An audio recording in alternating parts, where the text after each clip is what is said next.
Hi everybody, so I am going to venture into the hammock making fun and went out to Ripstop by the Yard and got some 1.9 uncoated 1.9 ounce ripstop, and got it in this kind of brownish color. That would be for mine. And then this kind of fun limeish green for Jaylene.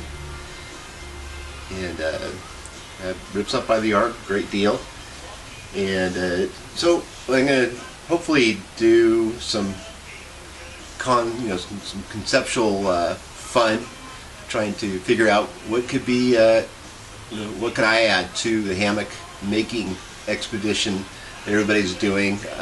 Been thinking a lot about it, so I'll try and kind of put into words on film kind of what I am thinking about, and hopefully something different. And the way I've kind of looked at it is that this is a new age of what the modern gathered end nylon hammock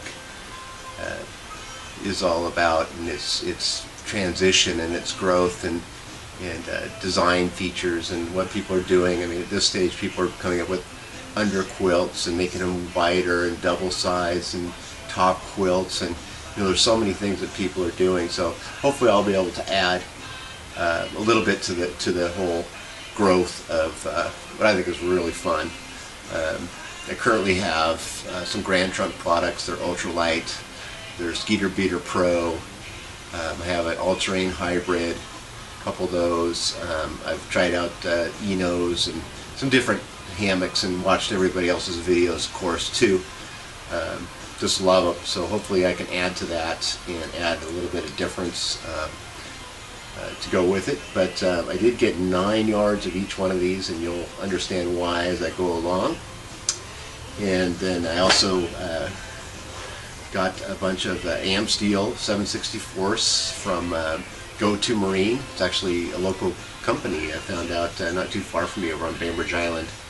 Got a whole bunch of this bright yellow. So those will be whoopee slings for the hammocks. And thanks to everybody's videos on how to do whoopee slings. And then I also got a whole bunch of the black. Those will be the fixed ridge lines. That'll be another thing that I'll be working with. A lot of it's going to be with how the length of the hammock changes, the width, and the sag, and how I can add some understanding to all that. Looking forward to playing with this stuff. This is really neat Amsteel. So hopefully I'll be able to add something, and I'll take you along. I know it's not that complicated to make a rectangle and gather the ends, but hopefully I can make it a little complicated. So I'll see you the next stage.